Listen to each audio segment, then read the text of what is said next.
Hola amigos, bienvenidos a un nuevo programa del Saber de Letras.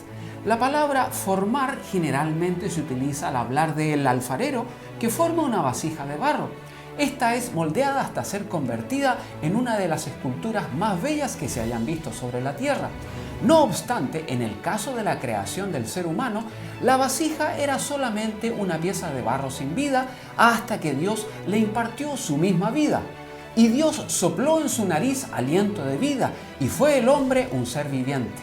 El libro de Génesis revela que hay dos diferentes aspectos de la similitud entre Dios y el hombre. Pero ¿cuáles son esos aspectos en cuanto a la semejanza? Te invitamos a conocer un poco más sobre este interesante tema. Ya arrancamos. La gran aventura de las letras en el tiempo. El saber de letras. En primer lugar, fue hecho a imagen y en segundo, a semejanza de Dios.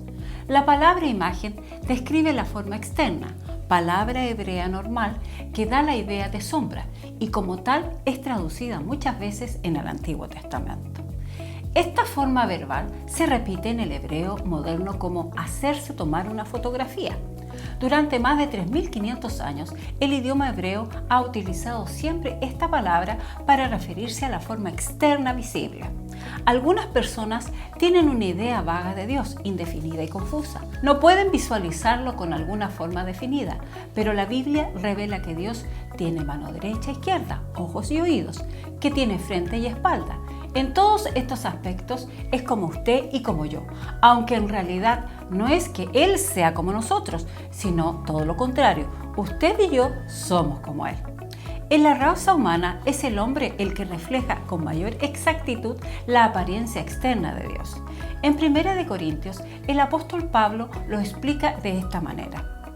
Porque el varón no debe cubrirse la cabeza, pues él es imagen y gloria de Dios, pero la mujer es gloria del varón. Es importante señalar que Pablo está hablando aquí de la apariencia física exterior, no de la naturaleza espiritual interior. Todo esto llega a su máxima expresión en el hecho de la encarnación. Dios se encarnó en la persona de Jesucristo. Él hizo su habitación en el hombre y se manifestó en un cuerpo carnal. Era conveniente que el cuerpo fuera el de un ser humano varón. En otras palabras, hay algo en el ser humano varón que fue especialmente diseñado para reflejar a Dios. Ni siquiera los ángeles tienen esta función singular de mostrar la apariencia visible de Dios. Ese es el privilegio reservado al hombre. Esa es otra razón por la cual el diablo odia a los hombres y hace todo lo que puede para manchar y corromper la imagen de Dios en ellos. A modo de ejemplo, una jovencita que estaba comprometida con alguien cuya foto llevaba en la cartera, un día recibió una carta de su prometido en la que decía que había encontrado a otra persona con quien pensaba casarse. Cuando recibió la noticia, sacó la fotografía de su novio, la rompió en pedazos y la pisoteó. No podía tocar a su prometido, pero pudo pisotear su imagen. Esa es exactamente la reacción de Satanás. Normalmente no puede tocar a Dios. Entonces, ¿qué hace? Toma la imagen de Dios, en este caso el hombre, la rompe y la pisotea. Cada vez que un borracho camina tambaleándose, dando tumbos y vomitando por la calle, se puede ver al diablo pisoteando la imagen de Dios. En cierto sentido dice, mira Dios, ¿ves cómo luce ahora tu imagen? No te puedo tocar, pero ciertamente puedo dañar tu imagen. Hubo un breve periodo cuando Satanás pudo tocar a Dios.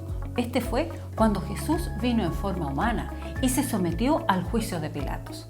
Entonces el diablo trató de hacer realmente lo que quiso con Dios en la persona de Jesús. El resultado fue la crucifixión.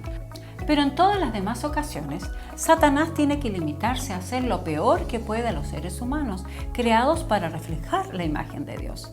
Ahora examinemos a Demut, la otra palabra hebrea usada en Génesis 1:26 para describir la semejanza del hombre con Dios.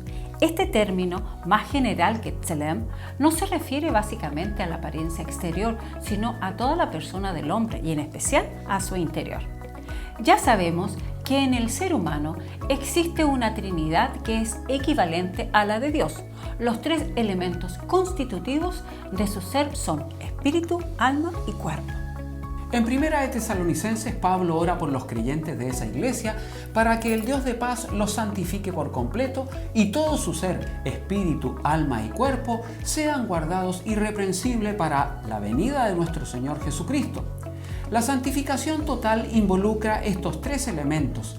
El alma es el ego individual en cada uno de nosotros. Esta es la que puede decir haré o no haré. Una gran cantidad de estudiosos considera que el alma está entrelazada en el espíritu humano. Es el elemento que toma las decisiones en nuestra personalidad. El alma maneja el timón con el cual nos guiamos a través de la vida. En Santiago capítulo 3 se revela que el timón es la lengua. La salvación viene al alma que toma la decisión correcta en respuesta al Evangelio y lo obedece viviendo un estilo de vida apropiado.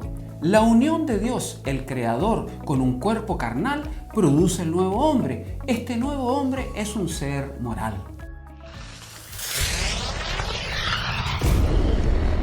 El saber de letras.